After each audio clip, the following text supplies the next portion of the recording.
ये आत्मदा बलिदा यस्य विश्वोपास्यते प्रशिष्यं यस्य देवः यस्य छायामृतं यस्य मृत्युः कस्मै देवाय हविषा विधेम।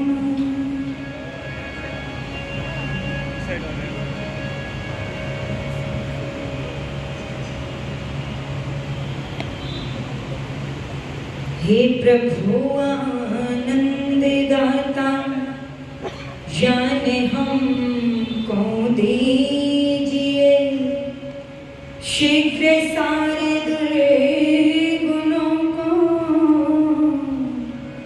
दूर हमसे कीजिए। लीजिए हमको शरण में हम सदाचारी बने धर्म रक्षक ब्रह्मचारी वीर व्रतधारी बने। आइए मिलकर के कुछ बोल देते हैं। लोगों को भटकते हुए देखा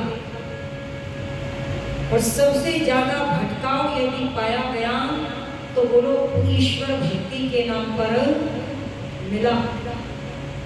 उनसे पूछा इतने विचलित जीवन में इतना भटकाव क्यों? तो उत्तर मिला कि जीवन में बहुत दुख है और इन दुखों का निवारण चाहते हैं। तो किसी ने हमें बताया था कि यदि 4 धाम की यात्राएं कर ली जाए तो समस्त दुखों से छुटकारा मिल जाए। और दुखों को छूटने का नाम बोले फिर हमें मुक्ति प्राप्त हो जाए। बड़ी सुंदर बात कहती है। दुख भी आते हैं सुख भी आते हैं, पर जब दुख आए तो कुछ छोड़ना नहीं बल्कि कुछ ग्रहण करना है। क्या? तो बोल लीजिए मेरे साथ मिलकर के। वो जब दुखों से घबरा के तेरा मन हो डामाडोल। देखे होंगे ना कुछ लोग जब दुख आते हैं तो खाना छोड़ देते हैं, कुछ लोग हंसना बोलना सोना छोड़ देते हैं, कुछ लोग घर छोड़ देते हैं, कुछ नगर छोड़ देते हैं और बोलो कुछ अभागे तो जीना ही छोड़ देते हैं। उनके लिए लिखा वो जब दुखों से घबरा के तेरा मन हो डामाडोल तो कुछ छोड़ना नहीं। फिर क्या करने क्या करे बोलो एक बार। वो तब ओम ओम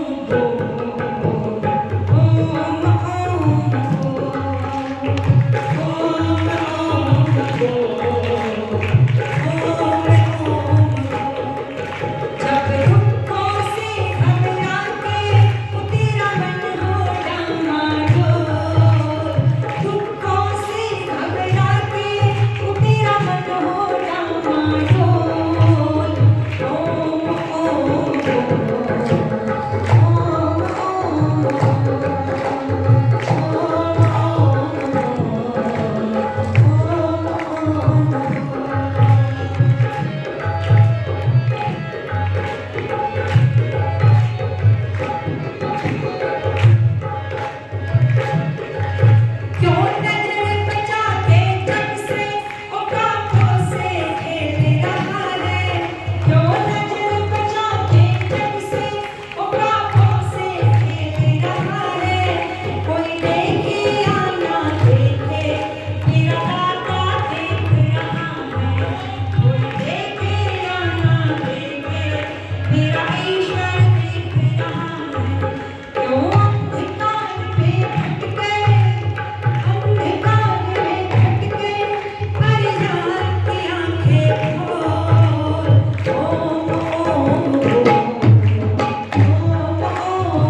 जी का धन्यवाद। आदरणीय सम्मान के योग्य वेदी का कुशलता के साथ संचालन करते हुए श्रद्धे स्वामी श्री ब्रह्मानंद जी सरस्वती, आर्य समाज के यशस्वी प्रधान जी हमारे दादाजी श्री हरि सिंह जी सैनी, बहुत ही कर्मठ आर्य समाज के मंत्री हमारे बाबूजी श्रद्धे श्री नरेंद्र मिगलानी जी, उपस्थित इस आर्य समाज के विशेष आर्य समाज के अंदर विशेष पद को सुशोभित करते हुए हमारे भाई श्री देवेंद्र जी, बड़ी निष्ठा के साथ में पूरे भोजन की व्यवस्था को 7 दिन से आज 6वां दिन है लगातार देखते हुए आ रहे हैं। श्रद्धे हमारे बाबूजी श्री राधे श्याम जी आगे, और मैं देख रही हूँ समस्त आर्य समाज के यशस्वी पदाधिकारीगण मंच पर उपस्थित हैं। श्रद्धे श्री करमवीर जी, हमारे आचार्य श्री वेदपाल जी, भाई प्रताप जी, उनके साथी, समस्त हमारा सन्यासी मंडल, दूर दराज से हुए समस्त यज्ञ प्रेमी, ऋषि दयानंद के अनुयायी, शिवानी बोलान से भी अभी हमारे बाबूजी मैंने देखे वो आए हैं। आर्य नगर से श्री महेंद्र जी पूरे परिवार के साथ उपस्थित हैं।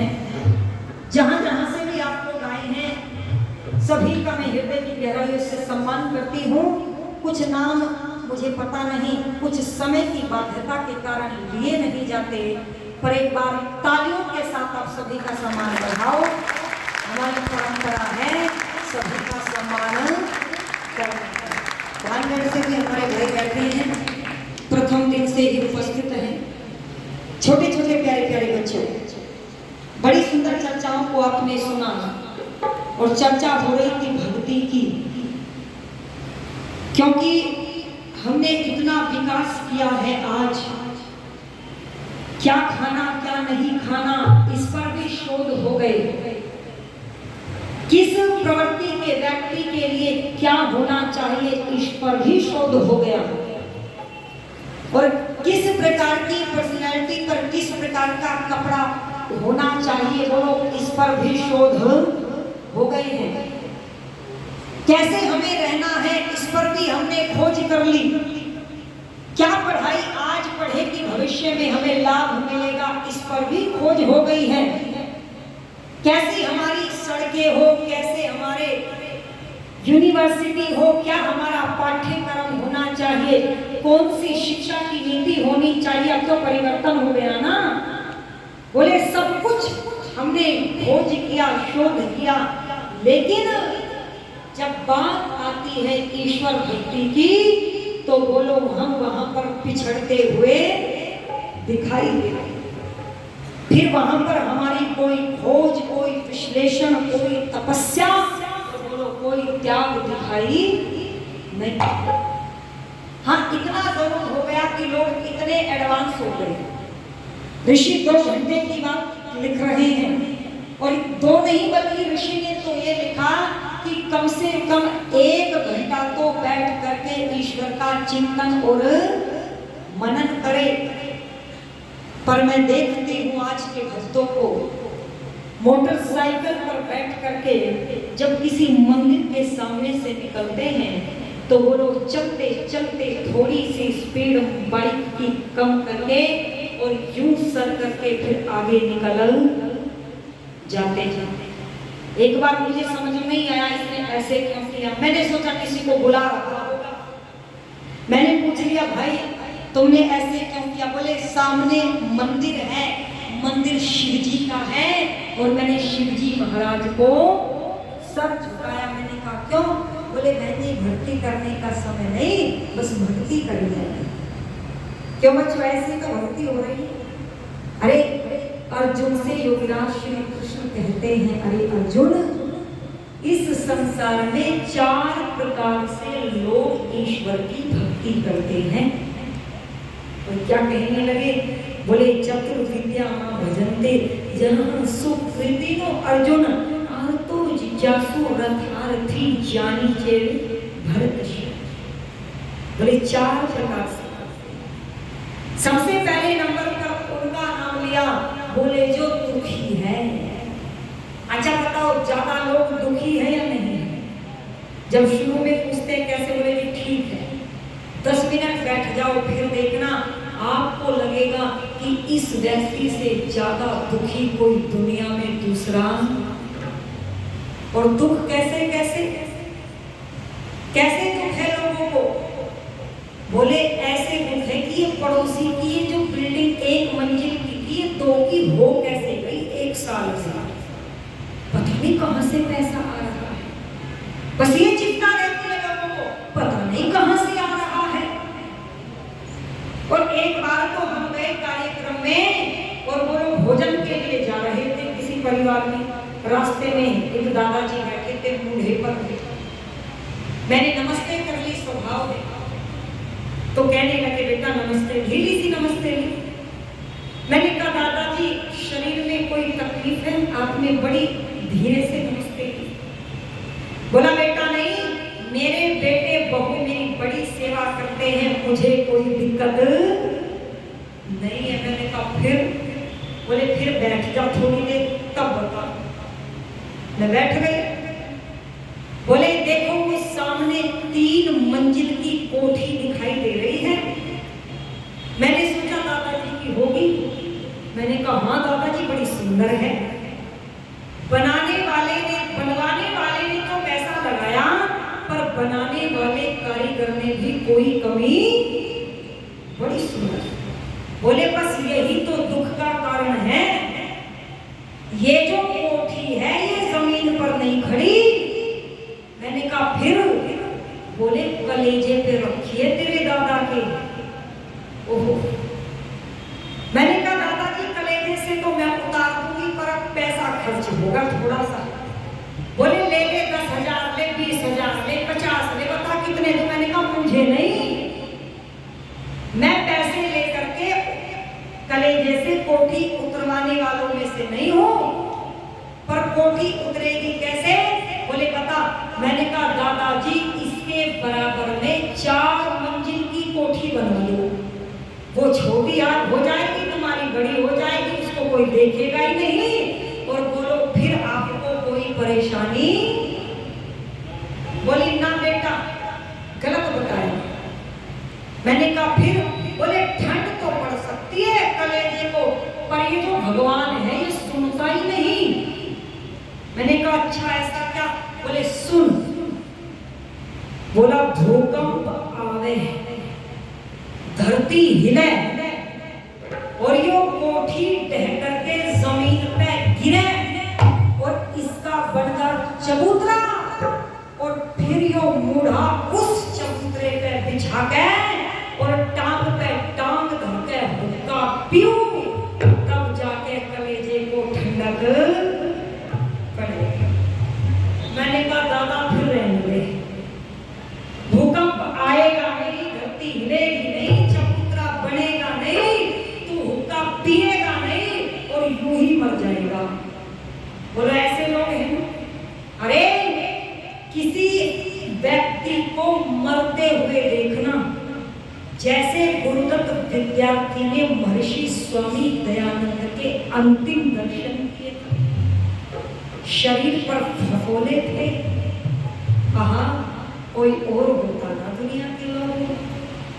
तो यूं कहता भगवान मैंने तेरी पूजा 18 घंटे की समाधि लगा करके तुझे याद किया है और तू मुझे ये दे रहा है। पर वो ऋषि क्या कह गया? हे प्रभु तेरी इच्छा पूर्ण हो। अरे गुरुदत्त जैसा व्यक्ति उनकी मृत्यु के दर्शनों को देख करके परिवर्तित हुआ या नहीं हुआ? किसी मरते हुए व्यक्ति को देखना, यदि चेहरे पर मुस्कान है, संतुष्टि की रेखाएं हैं, तो समझ लेना कि इसका जीवन अच्छा बीता है। और यदि आंखों में आंसू आ रहे हैं ना, पश्चाताप के आंसू, तो समझ लेना इसका जीवन अच्छा नहीं है। अरे सुनाया करते हैं ना, एक बूढ़ा मरने वाला था और 4 बेटे चारों तरफ खड़े हैं।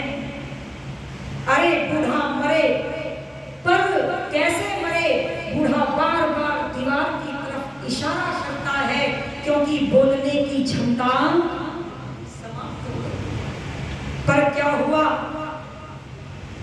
बेहोश हो गया दीवार की तरफ हाथ करते करते। अब बेटे भी तो स्वार्थी थे। ओहो, पता नहीं पिताजी क्या कहना चाहते थे। कहीं दीवार में कोई घड़ा सोने के सिक्कों का भर के तो नहीं दबाया था? पहले रख देते थे लोग, अब तो कोई नहीं रखता। गए हॉस्पिटल, गाड़ी घर में नहीं थी, 5000 रुपए में गाड़ी करी, दिल्ली पहुंच गए। डॉक्टर साहब, पिताजी की नस नाड़ियां अभी चल रही हैं, पर कुछ बोल नहीं पाते। कुछ ऐसा इलाज करो, बस 2 मिनट हो जाए, उसके बाद हमें पिता की जरूरत नहीं है, बस 2 मिनट। डॉक्टर बोला, रे मरने दो, बूढ़े आदमी को क्यों परेशान कर रहे हो? बोले नहीं नहीं साहब, तुम पैसा बताओ, पैसा। डॉक्टर ने कहा एक इंजेक्शन है पूरे 50,000 का। बोले लगा दो, क्योंकि ध्यान तो दीवार पर था। डॉक्टर ने लगा दिया, बेहोशी टूट गई। अब बूढ़ा भी इन्हीं का पिता था। बोला नालायको, ये कहाँ ले आए? बोले हॉस्पिटल में। वो पिताजी कितने दिए डॉक्टर को? बोले पिताजी चिंता मत करो, यूं बता दो कि दीवार में क्या है। अरे पहले यूं बताओ कि डॉक्टर को कितने दिए? इसने कहा 50,000। ओहो, नाश कर दिया घर का। बोले गाड़ी वाले को? बोले 5,000। अरे मुझे यही चिंता थी कि मेरे बाद तुम घर का नाश कर दोगे। यही तो रहती है ना चिंता माता पिता को। अगर मैं ना हूं तो ये सब कुछ बर्बाद कर देगा। अरे नालायकों, तुमने 55,000 का नुकसान कर दिया। नहीं नहीं पिताजी, बस ये बता दो दीवार में क्या है। ओहो, बूढ़े ने कहा नालायक बेटो, दीवार में कुछ नहीं है। मैं तो ये कह रहा था, मैं तो मर लूंगा, पर दीवार पर लालटेन टंग रही है, और जो केरोसिन है ना, वो उस लालटेन से टपक टपक करके धरती पर बिखर रहा था। मैं तो ये कहता था मैं मर लूंगा, तुम केरोसिन बचाओ, बड़ा महंगा है। पर तुमने तो 55,000 रुपए बर्बाद कर दिए। बूढ़ा 55,000 के सदमे से अब मर गया। और बोलो, बच्चे दहाड़े मार मार के रो रहे, पर पिता को नहीं रो रहे थे, 55,000 को रो रहे थे। यही है ना प्रवृत्ति। और फिर क्या कहते हैं कि हमें क्या नहीं मिलता? बोलो सुख। वो 4 प्रकार के भक्तों की चर्चा करूंगी, पर बीच में एक भजन सुना देती हूँ, फिर लंबी बात हो जाती है। कैसे लोगों का जीवन बीतता है और क्या कहा। भैया थोड़ी सी मास्टर वाले बटन से आवाज दे दो। क्या कह दिया? हो जीवन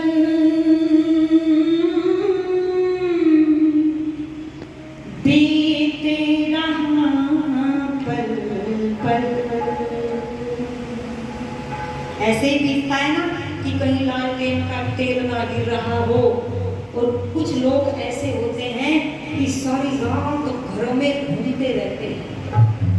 बता, कुछ लोग ऐसे होते हैं कि उनका ध्यान रसोई पर रहता है, ये बहू कितना कैसे गैस चला रही है। अरे कम कर इसको, इतना महंगा सिलेंडर, तूने इतनी तेज आग करी हुई है कि गैस फूक रही है। बताओ, ये है दुखों का कारण। अरे जब घर में बहू आ जाए, शास्त्र कहते हैं तब तो वानप्रस्थ लेकर के बोलो ईश्वर का चिंतन करना चाहिए।